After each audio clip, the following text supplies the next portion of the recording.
할렐루야, 반갑습니다. TBC 성경 공부 어느덧 벌써 이렇게 2학기 종강 시간이 왔습니다. 참으로 시간이 참 잘 빨리 흘러갔는데 꼭 방학 기간에도 한 번씩 복습하시고 홈페이지에도 다 남아 있으니까 성경을 늘 읽고 묵상하는 흰돌교회 성도님들 다 되시길 바랍니다. 오늘 우리는 이사야서를 묵상하기 원하는데 제26과입니다. 거룩하고 존귀한 하나님에 대한 신앙이라는 주제로 이사야서 첫 번째 시간을 함께 묵상하길 원합니다. 서론 부분 같이 한번 읽어보실까요? 서론을 같이 한번 읽겠습니다. 이사야서는 일반적으로 제1이사야와 제2이사야 및 제3이사야로 구분됩니다. 제1이사야는 우리가 잘 알고 있는 이사야요, 제2이사야는 남왕국 유다가 멸망한 후 바벨론의 포로로 잡혀가 있을 때 부름받은 익명의 예언자입니다.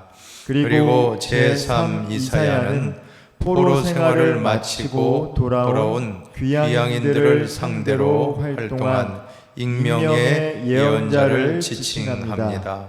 제2이사야와 제3이사야는 이사야의 신학을 계승하고 있기 때문에 이사야라는 이름에 흡수된 것으로 보입니다. 본과에 나오는 이사야는 남왕국 유다에서 활동한 귀족 출신 예언자로서 아모스의 아들로 알려져 있습니다. 그는 우시야 왕이 죽던 해에 예언자로 부름을 받아 요담, 아하스, 히스기야 시대에 이르기까지 활동하였습니다. 하나님께서 그를 부르실 때 그는 예루살렘 성전에서 거룩하고 존귀하신 하나님의 모습을 보았습니다. 이 환상은 이사야가 전해야 할 메시지의 중심 부분을 이루고 있습니다. 그가 살던 시대의 사람들이 거룩하신 하나님을 올바로 믿지 못했기 때문이었습니다. 그러나 그는 심판만을 선포한 것이 아니었습니다. 그는 누구보다도 강렬하게 곧 있을 하나님의 구원을 외쳤습니다. 당시의 삶들이 하나님보다 강대국들의 힘에 의존할 때에도 이사야는 구원이 사람에게서가 아니라 하나님께로부터 온다는 것을 강조하였습니다. 이러한 그의 선포는 그의 이름이 여호와는 구원이시다라는 의미를 갖고 있다는 사실에서 분명하게 드러납니다. 아울러 하나님의 구원에 관한 그의 선포는 장차 메시아가 다스릴 메시아의 왕국이 임할 것이라는 놀라운 메시지로 발전합니다. 이제 이상의 선포 내용들을 보다 구체적으로 살펴보기로 합니다. 보다 구체적으로 살펴보시기를 바랍니다. 이사야는 여호와는 구원이시다라는 그런 뜻인데 제1이사야, 제2이사야, 제3이사야 여러분들이 아마 혼란을 갖기 쉬운데 여러분 고민할 필요가 없습니다. 시대 상황이 좀 다르다는 겁니다. 그러니까 1장부터 39장까지가 우리가 알고 있는 이사야 선지자가 활동했던 시기라면 또한 40장부터 55장까지는 바로 포로로 잡혀간 그 당시에 활동을 했던 시기라고 하면 마지막 56장에서 66장은 포로에서 돌아온 그러한 이스라엘 백성들에게 필요한 말씀을 선포했다. 그래서 이사야라는 이름 안에 시대가 다르지만 같은 신학적인 목적을 가지고 이사야라는 이름으로 이렇게 모든 것이 편집이 되었다. 성령이 다 개입하신 것입니다. 성경 말씀은 모든 과정에 전승이 있었고 기록이 있고 편집이 있었지만 그 가운데 다 성령께서 감화 감동을 통해서 역사하셨다는 거 여러분 의심하지 마시기 바랍니다. 그러므로 이사야서는 하나님의 말씀인 것입니다. 그 이사야는 바로 주전 8세기 739에서 681년 남유다 왕국에서 활동했던 귀족 출신의 예언자라고 보시면 될 것입니다. 그리고 제2 이사야라고 하면 남유다가 멸망하고 바벨론 포로기에 활동했던 익명의 예언자로 보면서 포로 생활을 그리고 제3 이사야는 포로 생활을 마치고 돌아온 귀양인들을 상대로 예언 활동을 했던 익명의 예언자라고 보시면 될 것입니다. 너무 혼돈스럽게 생각하지 마십시오. 다 하나님이 쓰신 그러한 분들인 것입니다. 여러분, 이 제2, 제3 이사야는 제1 이사야의 그러한 신학을 계승하고 있기 때문에 이사야라는 이름에 다 흡수가 된 것으로 보시면 될 줄로 믿습니다. 생각을 여는 주제를 한번 같이 한번 보실까요? 생각을 여는 주제입니다. 같이 읽어봅니다. 어려울 때 우리가 진정으로 의지하고 신뢰해야 할 분은 누구입니까? 오직 하나님 한 분인 줄로 믿습니다. 여러분은 다 답을 가지고 있습니다. 하나님만 의지해야 되겠습니다. 두 번째도 같이 읽어봅시다. 죄악이 가득 찬 세상에서 자신과 민족의 죄를 발견할 수 있는 유일한 길은 무엇입니까? 우리 자신을 돌아보라고 했습니다. 예수님도 남의 눈 속에 티를 보기 전에 너의 눈 속에 있는 들보를 빼어내라. 우리는 자꾸 남의 죄만 지적하고 있는데 내 죄를 먼저 발견해야 되는 것입니다. 그리고 세 번째도 같이 보십시다. 민족의 죄에 대해 책임감을 느끼는 사람이라면 하나님의 부르심에 어떻게 응답해야 하겠습니까? 우리가 한번 이사야서를 통해서 같이 한번 찾아보시기 바랍니다. 네 번째도 같이 보십시다. 우리는 죄악된 세상에서 남은 자의 삶을 살고 있습니까? 이사야서의 중요한 신학적인 주제가 남은 자, 렘넌트라고 하는 남은 자, 그루터기 이런 것이 중요한 이사야서에서 말씀하는 신학적인 사상이 있는데 함께 우리가 남은 자가 누구인지를 같이 공부해 보도록 하겠습니다. 용어의 정의를 보시면 첫 번째로 예언자가 누구인가라는 주제입니다. 예언자는 하나님의 말씀을 듣고 선포하는 사람인 것입니다. 여러분, 우리가 예언을 한다 하면 흔히들 점치듯이 미래의 일들을 예언한다라고 생각하기 쉬운데 그런 의미보다는 이 예언이라고 할 때 한자로 예자는 미리 예자, 기상예보와 같은 이러한 예자도 있지만 맡을 예자를 사용한다는 것입니다. 맡을 예자가 뭡니까? 하나님 말씀을 맡아서 그 말씀을 받아 전하는 자라는 의미인 것입니다. 그 맡을 예자가 예금할 때 그죠? 맡을 예자를 쓰고 일기 예보하면 미리 예자, 예보할 때 예자를 쓰는데 우리가 예언자라고 할 때는 구약의 예언자는 제일 중요한 것이 앞날을 내다보는 점치는 사람이 아닙니다. 예언자라고 하면 하나님 말씀을 맡아서 하나님 말씀을 받아서 그 말씀을 이스라엘 백성들에게 선포했던 사람들이 바로 예언자들이었던 것입니다. 그러므로 그 예언자들은 최고의 영성가라고 할 수 있습니다. 왜 그래요? 최고의 영성가일 수밖에 없는 것이 하나님 말씀을 들을 수 있는 귀가 열린 사람입니다. 그리고 하나님 말씀을 선포할 수 있는 그러한 말씀의 능력이 있었습니다. 그래서 예언자들이 항상 사용할 때 자기 말이 아닙니다. 여호와께서 이같이 말씀하셨다. 그것이 바로 코 아마르 아도나이, 여호와께서 이같이 말씀하시니라. 또 여호와의 말씀이니라, 너움 아도나이라고 그렇게 말씀을 하지 않습니까? 자, 이와 같은 것은 그 예언자들은 최고의 영적인 참 능력, 하나님의 음성을 들을 수 있는 최고의 영성가들이 바로 예언자였습니다. 그리고 인류 역사에 등장한 최고의 지도자들이었습니다. 예언자들은 정말로 지도자들이었습니다. 그리고 가난한 자와 약자의 대변인들이었다. 항상 하나님은 고아와 과부와 나그네를 항상 생각하시는 분인데, 자, 그와 같은 가난하고 약한 자들, 사회적 약자들의 권리를, 인권을 대변하는 자들이 바로 이 예언자들이었던 것입니다. 이사야라는 이름의 뜻도 중요합니다.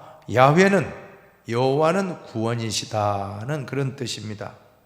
이사야서의 총주제, 하나님만이 구원이다. 강대국이 아닙니다. 아수를 의지하지 말고, 애굽을 의지하지 말고, 바벨론을 의지하지 말고 하나님만이 구원이시다. 그 이사야 이름에 모든 핵심 메시지가 다 들어가 있는 것입니다. 스랍이 누구입니까? 스랍은 천사입니다. 구약에만 나오는 용어로서 초자연적인 존재, 여호와를 섬기는 천사가 바로 스랍인 것입니다. 그리고 아리엘이라는 단어는 무엇입니까? 하나님의 사자 또는 하나님의 제단이라고는 의미가 있는데, 바로 이스라엘을 가리키는 용어로 보시면 될 것입니다.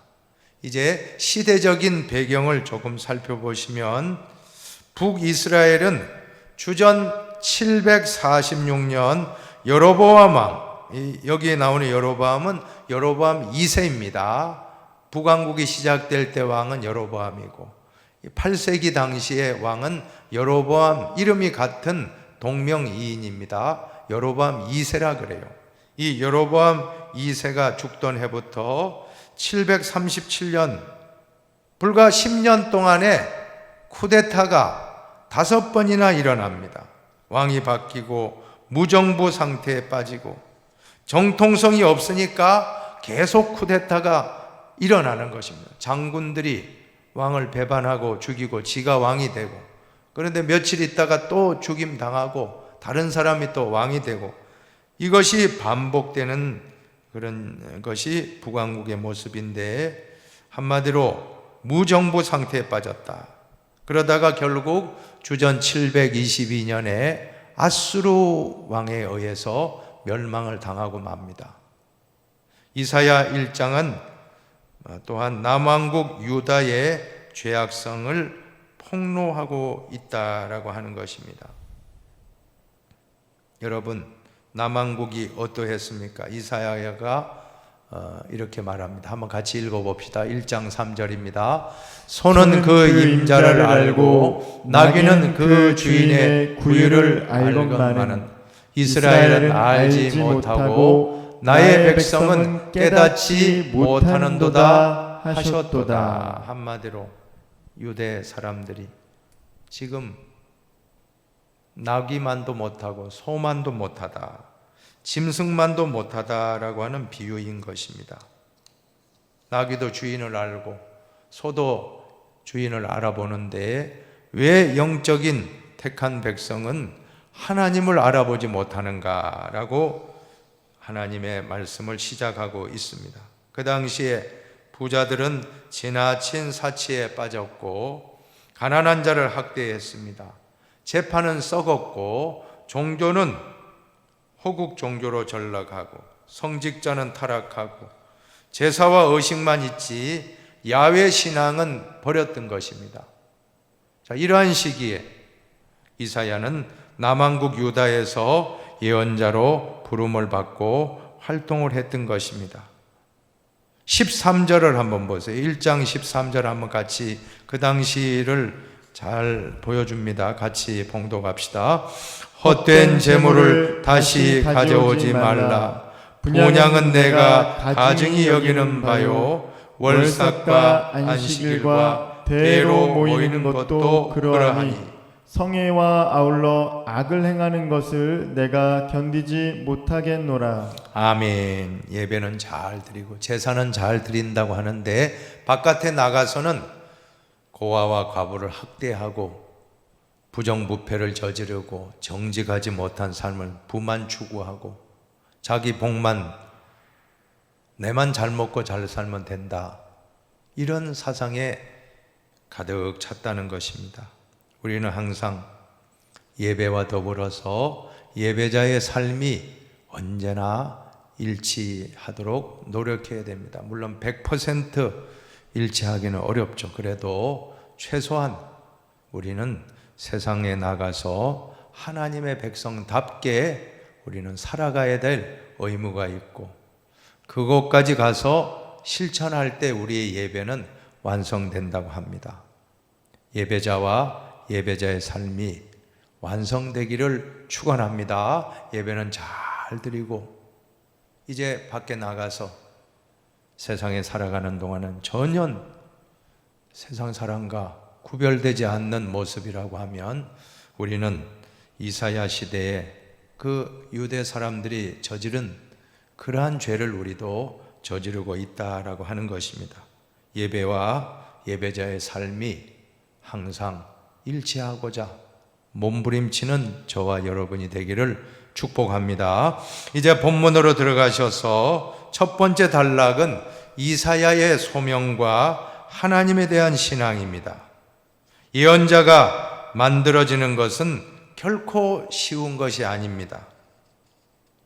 예언자는 저절로 만들어지는 게 아니고 만들어지는 과정이 있는데, 우리는 첫 번째로 역사의 가장 중요한 문제에 관심을 갖게 된다라고 하는 것입니다.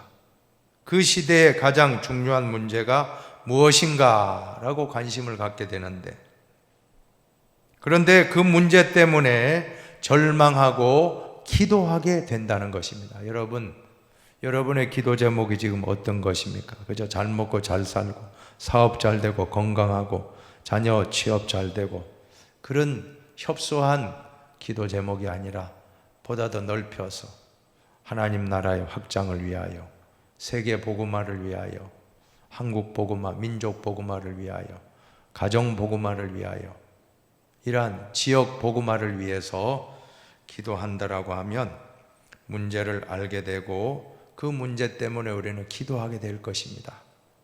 자, 그런데 그러는 중에 절망하고 탄식하다가 소명, 부르심의 체험을 하게 된다는 것입니다. 소명 체험을 하고 나면 하나님으로부터 수련을 받게 됩니다. 모세도 수련을 받고 요셉도 다윗도 사도 바울도 모든 오늘 본문에 나오는 이사야도 하나님이 쓰시기 전에 모든 사람은 훈련과 연단을 받게 되는 것입니다. 그 훈련 과정이 끝나고 나면 말씀을 주시고 사역을 하도록 하신다라고 하는 것입니다. 자, 먼저 이사야의 소명이 언제였습니까? 첫 번째로 국가적인 위기 상황, 우시야 왕이 죽던 해라고 되어 있는데, 우시야 왕은 유다의 10번째 왕이었는데 예루살렘에서 52년 동안 통치하는 동안 나름대로 나라를 튼튼하게 했고 경제도 발전시켰고 나아가서 나라를 크게 부흥시킨 왕 중에 한 사람이었습니다. 그런데 이 왕이 죽게 되었다는 것입니다. 나라가 흔들릴 때입니다.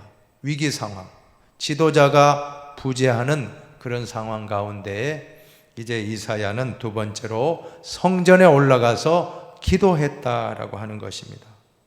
여러분, 우리가 위기를 만났을 때 기도해야 될 때인 줄 믿습니다. 지금 코로나의 위기 상황 아직도 끝나지 않고 너무나 힘든데 우리는 이 문제를 놓고 성전에 올라가 기도했다라고 하는 이사야서의 말씀을 깊이 살펴보며 적용할 수 있기를 바랍니다. 그때 하나님의 거룩하신 체험을 하게 된 것입니다.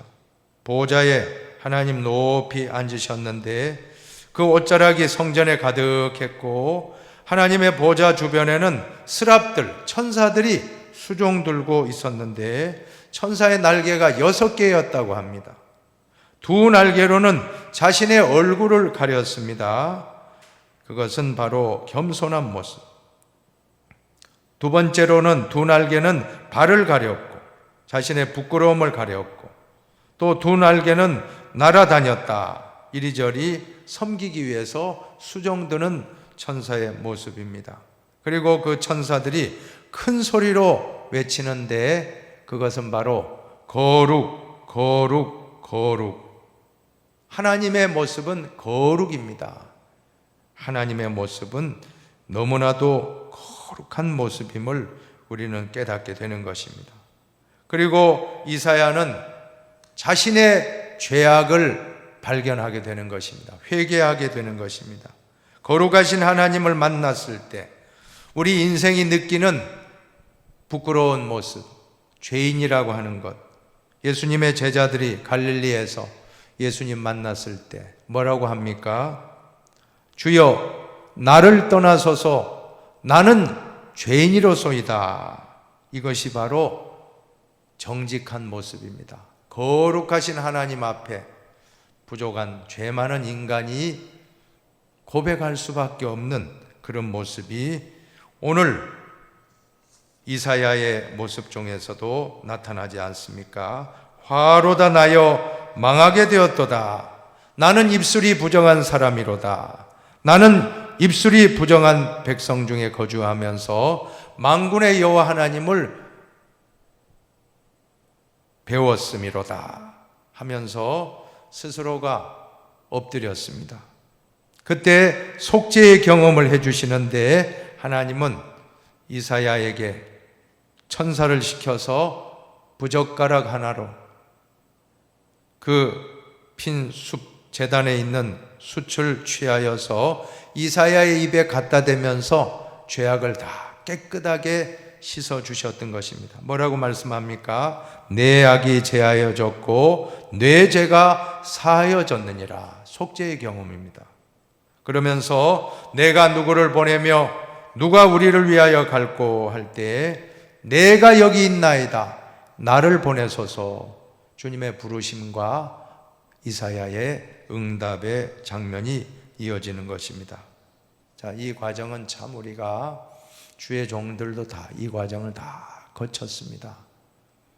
소명을 받을 때 누구나 이러한 유사한 과정을 거쳤고 사도 바울도 다윗도 또한 여러 모세도 다 하나님을 만날 때 그들의 모습은 오늘 이사야의 모습과 다 거의 유사하다는 것을 우리가 볼 때에 여러분 거룩하신 하나님을 만나는 체험, 그 앞에 우리가 얼마나 부족하고 허물 많고 죄인인지를 깨닫고 고백할 수밖에 없습니다. 그때 사함을 받고 이제는 주님의 일을 할 수 있도록 말씀을 부어주시고 그 말씀을 선포하게 하셨던 것입니다. 두 번째 단락으로는 이스라엘의 남은 자에 관한 말씀인데 참 중요한 말씀입니다. 남은 자가 갖는 두 가지 의미가 무엇입니까? 첫째는 하나님의 심판이 철저하다는 것입니다. 여러분 밑둥을 잘라버리죠. 그 그림에 보세요. 사진에 보니까 나무 그루터기가 나오잖아요. 그 큰 나무가 아름드리 나무가 베어졌다. 하나님의 심판은 정말 단호하다는 것입니다. 여러분 그 거목이 한 방에 나무가 쓰러졌다라고 하면 얼마나 두려운 일입니까? 하나님의 심판을 보여주시는 것이고 또 반면에 하나님의 구원과 은혜를 보여주는 겁니다. 아직 완전히 버리지 않으셨다. 남은 자가 있다는 것은 다시 시작할 수 있다라고 하는 것입니다. 한번 우리 이사야 6장 13절을 같이 한번 보십시다. 6장 13절입니다. 밤나무와 상수리나무가 배임을 당하여도 그 그루터기는 남아있는 것 같이 거룩한 씨가 이 땅의 그루터기이니라. 아멘. 그 모든 나무, 밤나무, 상수리나무가 다 배임을 받았다 할지라도 그루터기는 남아있다는 것은 은혜의 시작입니다. 여러분, 포로로 잡혀간 이스라엘 백성들이 망한 게 아닙니다. 다시 포로에서 돌아온 남은 자가 있다는 것, 이것이 이사야서의 아주 중요한 핵심 사상입니다. 바알에게 무릎 꿇지 않은 7,000명의 용사가 있다는 것을 엘리야에게 보여주시지 않았습니까? 이 땅에도, 우리 대한민국에도 바알에게 절하지 아니하고 하나님만 섬기고자 다짐하는 영적인 7,000명의 남은 자가 있다라고 하면 우리 대한민국은 희망이 있는 것입니다. 우리 힌돌교회의 진정 남은 자의 모습으로 우리 교회를 사랑하고 기도하고 눈물로 엎드리고 교회를 아끼고 사랑하는 분이 있다라고 하면 그 교회는 다시 일어나고, 한국교회에 7,000명의 용사가 있다면 한국교회는 다시 일어나게 된다라고 하는 것입니다. 이 남은 자가 누구입니까? 렘넌트라고 하는데, 영어로는 렘넌트, 또 그루터기라는 그런 뜻인데, 하나님의 구원 역사의 도구로 쓰임받는 창조적 소수라고 하는 것입니다. 여러분, 예수님이 이 땅에서 사역하실 때 두 가지 사역을 하셨습니다. 하나는 전체 군중들 수천 명, 수만 명 모아놓고 설교하시고, 그 다음에는 12명 제자를 놓고 제자를 가르쳐 주셨습니다. 그런데 12명의 제자가, 물론 한 명은 실패했습니다만, 가룟 유다, 그 11명의 제자들이 땅끝까지 복음을 두고 선포하여 오늘의 기독교의 종교라고 하는 놀라운 열매가 나타난 것입니다.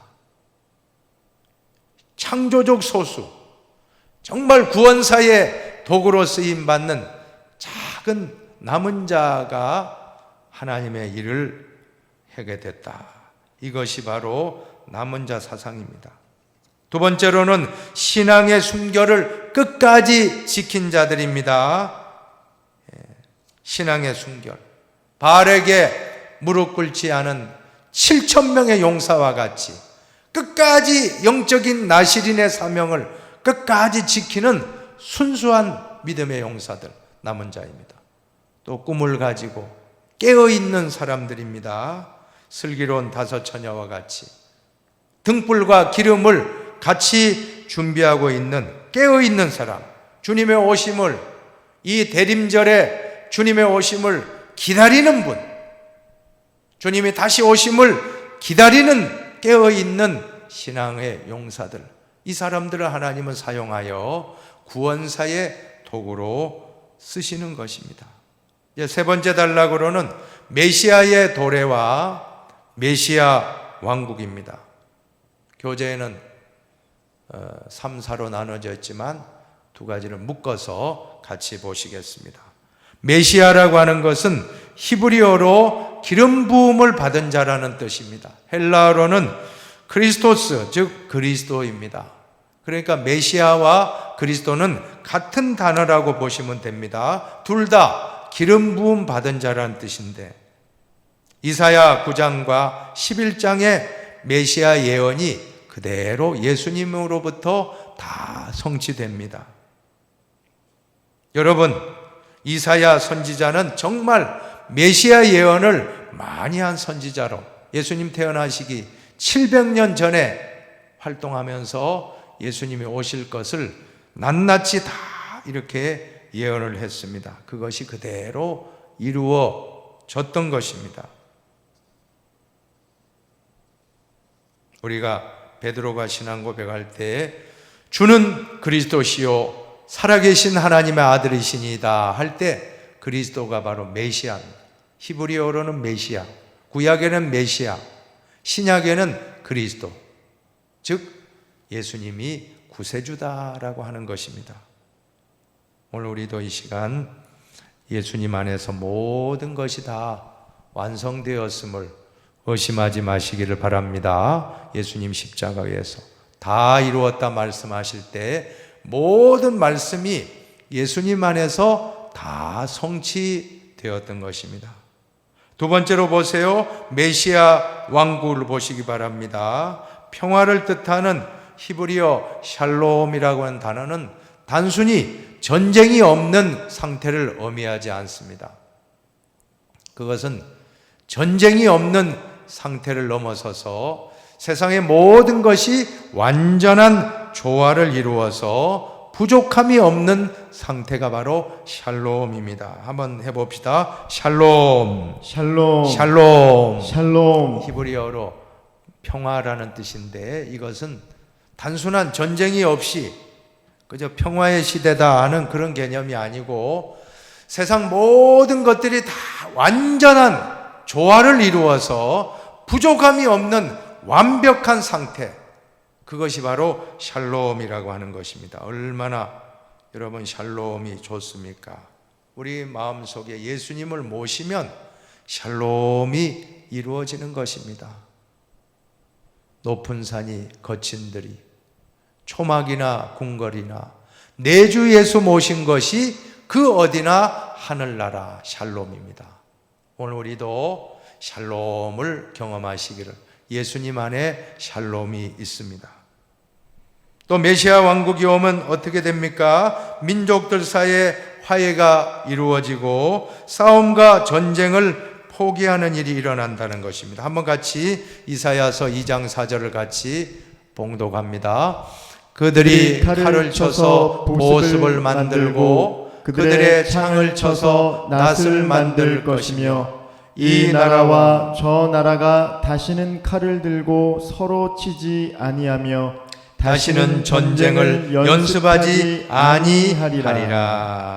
칼과 창은 전쟁 무기인데 보습과 낫은 농경 문화에 필요한 필수품.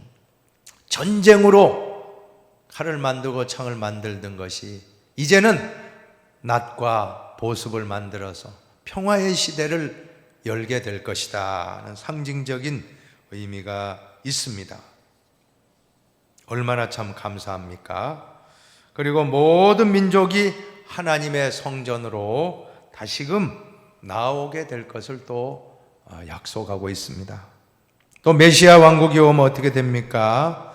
메시아의 공명한 판단과 통치로 인해서 억울한 일을 당하는 사람이 없게 될 것이다.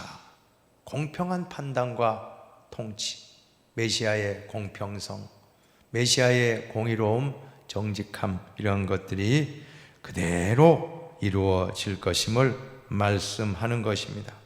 또 메시아 왕국이 오면 거친 들짐승과 사람 사이에도 평화가 이루어지고 야국강식의 세계가 상호 공존의 우주적인 평화를 얻게 될 것입니다.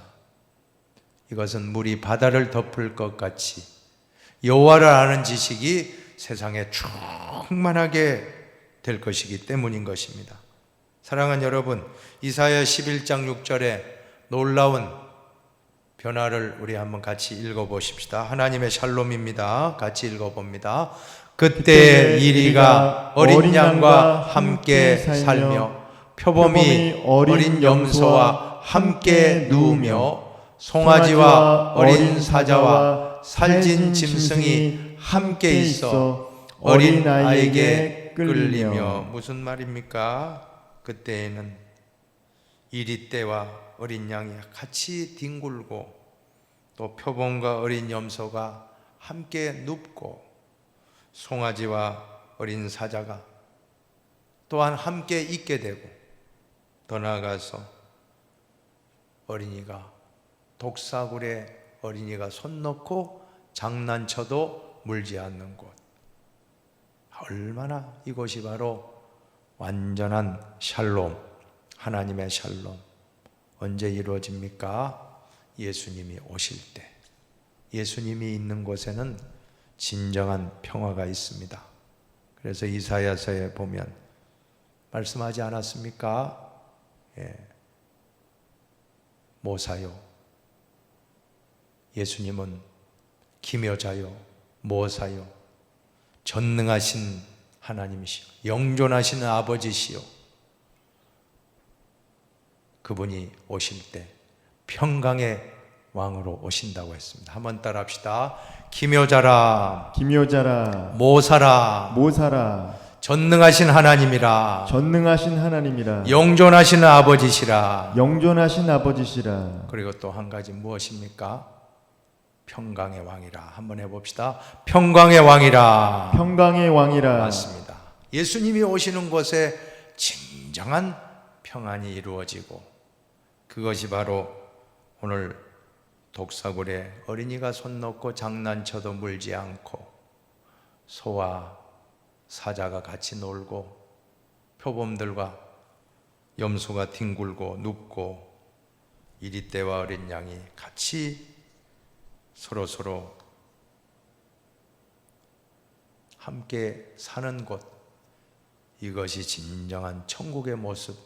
바로 예수님이 오실 때는 어떻게 됩니까? 여러분, 예수님이 임재하실 때, 예수님 오신 곳에는 원수조차도 화해가 이루어진다는 것입니다. 믿으시면 아멘 하십시오. 우리는 예수님을 영접해야 됩니다. 예수님을 영접하는 곳에 원수가 친구가 되는 것입니다.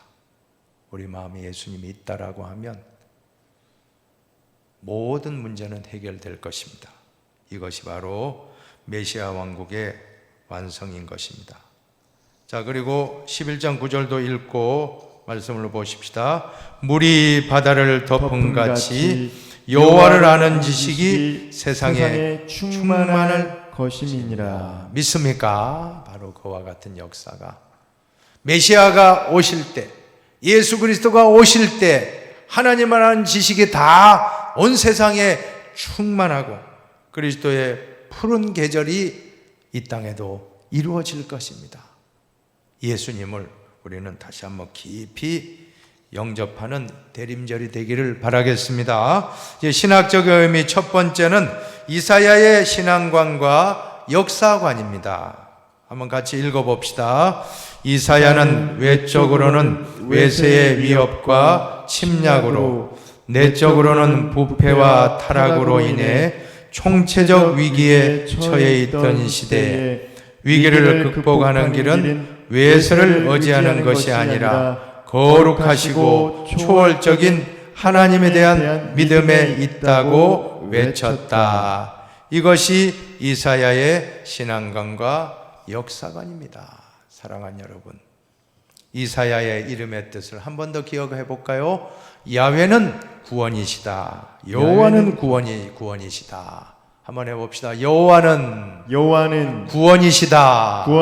이것이 바로 이사야라는 이름의 뜻입니다. 다른 어떠한 강대국을 의지하지 말고 거룩하시고 존귀하시고 초월하시는 하나님만 의지하라. 하나님이 구원이시다 하는 것이 이사야의 이름에 다 모든 메시지가 다 담겨 있습니다. 한번 우리 이사야 31장 1절을 한번 같이 보세요. 도움을 구하러 애굽으로 내려가는 자들은 화 있을진저, 그들은 말을 의지하며 병거의 많음과 마병의 심히 강함을 의지하고 이스라엘의 거룩하신 이를 앙모하지 아니하며 여호와를 구하지 아니하나니. 도움을 구하라고. 강대국을 의지하지 마라. 미국을 의존하고 중국을 의존하고 다른 나라를 의지하지 말고 하나님을 의지하라. 하나님이 구원이시다. 이것이 바로 이사야의 중요한 신학적인 내용인 것입니다. 사랑하는 여러분, 오늘 우리 시대의 열강들 틈바구니에 우리나라가 이렇게 끼어 있습니다. 남북이 또 분단된 지가 벌써 70년이 넘었는데 우리가 의지할 분은 하나님입니다. 성경에 보면 말씀합니다. 내 손 안에서, 하나님 손 안에서 남과 북이 하나가 되리라고 말씀했습니다. 하나님 때가 온다고 저는 믿습니다. 여호와는 구원자이십니다. 오늘 우리는 그 말씀을 믿고 하나님이 나의 구원이다 하는 것을 확신하고 다른 강대국을 의존하고 물질을 의지하고 권력을 의지하고 말과 병거를 의지하지 말고 하나님을 의지하라. 이것이 이사야서의 첫 번째 중심된 신학적인 내용입니다. 두 번째도 한번 보실까요? 두 번째입니다. 같이 읽습니다. 제사장과 예언자의 역할 읽습니다. 제사장은 하나님과 이스라엘 민족 사이에서 제사를 통하여 하나님 앞에서 이스라엘 민족을 대변하고 말씀과 증언을 통하여 이스라엘 앞에서 하나님을 대변하였다면 예언자는 하나님의 부르심을 받고 현실을 직시하고 하나님의 구원과 심판을 증언하였다. 여러분, 두 가지, 구약 성경에는 두 가지 전승의 흐름이 있습니다. 하나는 제사장 전승이 있고 하나는 예언자 전승이 있는데, 제사장 전승, 제사장이란 것이 라틴어로 폰티펙스라고 했잖아요. 다리 놓는 사람이라고 했습니다. 하나님과 이스라엘 백성 사이에 다리를 놓는 역할, 오늘은 목회자의 역할인 줄로 믿습니다. 목회자는 영적인 제사장들인 것입니다. 중재자 역할. 또 여러분들도 다 제사장 역할입니다. 여러분들이 가는 곳에 하나님이 그 만나는 사람 사이에 다리를 놓아준 다음에 여러분은 영적인 제사장이 되는 것입니다.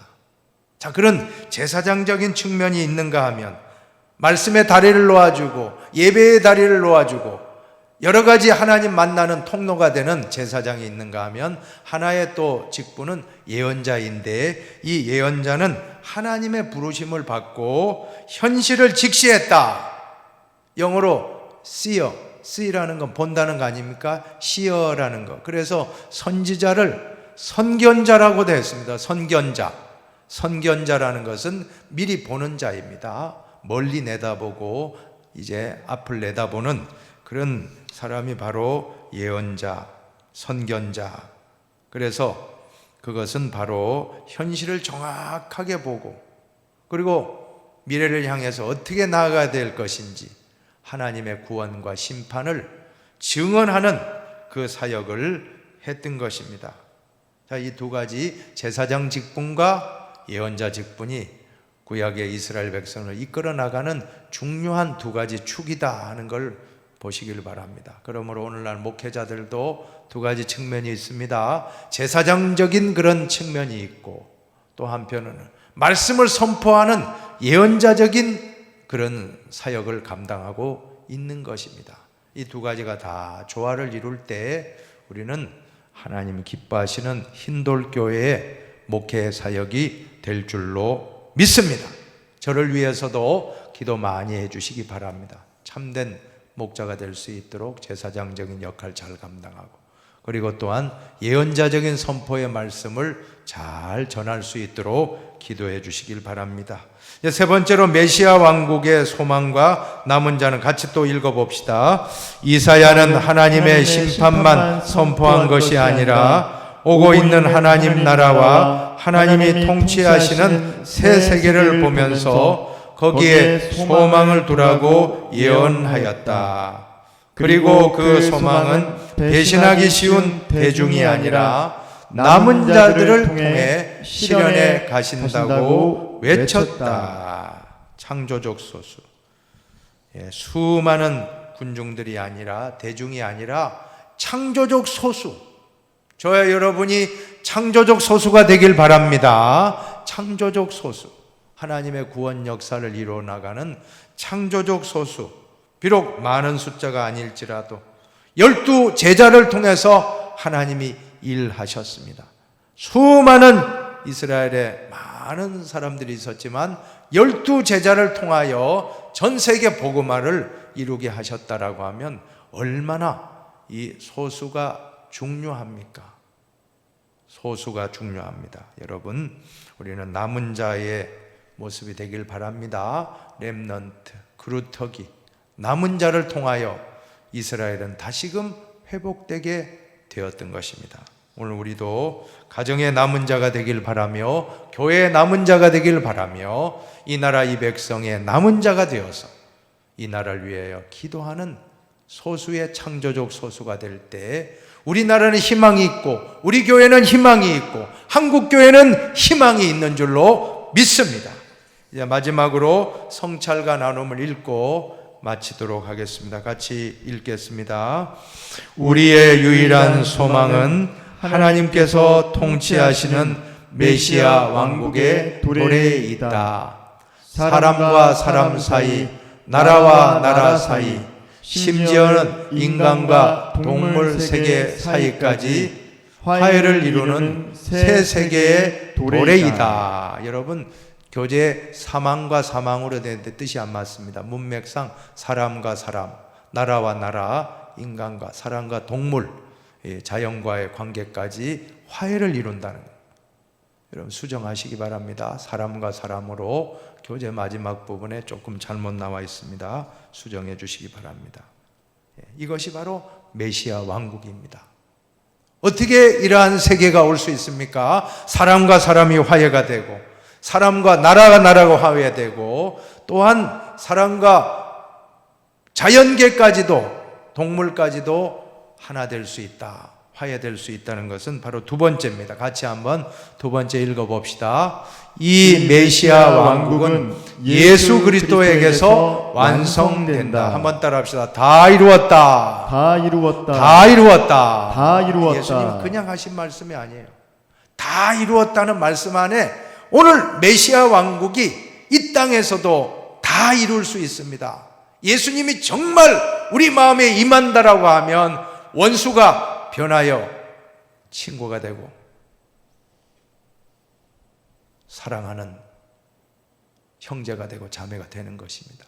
오늘 우리 마음속에 예수님을 영접하시기 바랍니다. 그럴 때 나라와 나라가 다 화해하게 되고 원수와 원수가 다 화해하게 되고 가정이 화목하게 되고 교회가 화목하게 되고 이 나라 민족 전 세계가 예수님 안에 있다면 다 화합하게 되고 완성되는 것입니다. 독사굴에 손을 넣어도 물리지 않고 표범과 염소가 같이 뒹굴고 어린 양과 사자가 같이 뛰어노는 자, 이러한 왕국이 메시아 왕국입니다.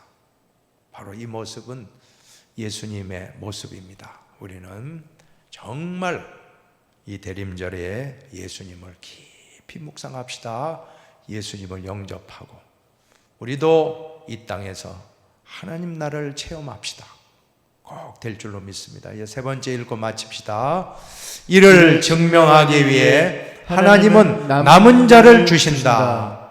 바로 우리가 남은 자이다. 하나님 구원 사역에 참여하는 창조적 소수, 그리고 잠자지 않고 꿈을 가지고 깨어있는 자, 신앙의 순결을 지키는 자, 남은 자,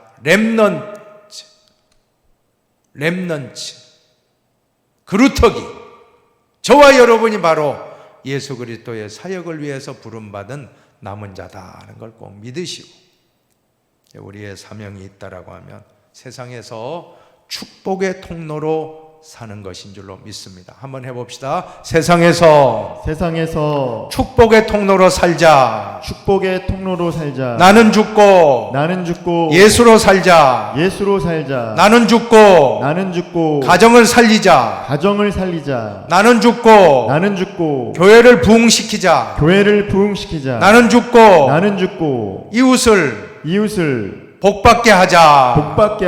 네, 정말 예수님의 모습 아닙니까? 예수님 한 분이 다 십자가에서 대신 희생함으로 오늘 우리는 이렇게 참 풍성한 축복을 받는 삶을 살게 되었다라고. 우리도 이제 예수님 믿는 목적은 나 혼자만 풍성하게 사는 게 아니라 나도 잘 되지만 나 때문에 가족이 잘 되고 이웃이 잘 되고 교회가 잘 되고 나라가 잘 되고 전 세계가 다 복받는 일에 쓰임받는 작은 예수가 됩시다. 한번 외쳐봅시다. 작은 예수가 됩시다. 작은 예수가 됩시다. 그것이 바로 남은 자의 모습인 줄로 믿습니다. 이제 말씀을 다 마치고 2학기를 종강하겠습니다. 이제 내년도 3월 달에 다시금 3학기 개강할 때 27과 또 여러분들이 그때 다시금 또 공부를 하게 될 것입니다. 방학 기간에도 나태하지 마시고 늘 말씀을 묵상하고 늘 깨어 있기를 바랍니다. 남은 자로서 창조적 소수가 되시기를 간절히 부탁을 드리겠습니다. 한번 제가 기도하고 마치겠습니다. 하나님 아버지 감사합니다. 2021년도 TBC 성경 공부를 만나게 하시고 1과부터 시작하여 어느덧 26과까지 2학기를 종강하고 마치게 되었습니다. 하나님, 이 성경 말씀이 창세기부터 오늘 이사야서까지의 깊이 묵상한 말씀들이 나에게 피가 되고 살이 되어져서 영적인 양식이 되어져서 나의 삶을 풍성한 열매 맺게 하시옵고 우리 모두가 창조적 소수가 되게 하여 주시옵소서.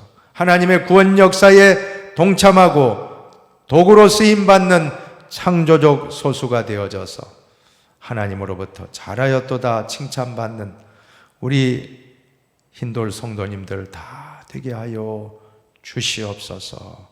방학 기간에도 언제나 건강 지켜주시고 더 충만하게 해주실 줄로 믿사오며 길이요 진리요 생명 되시는 예수님의 이름으로 축복 기도하옵나이다.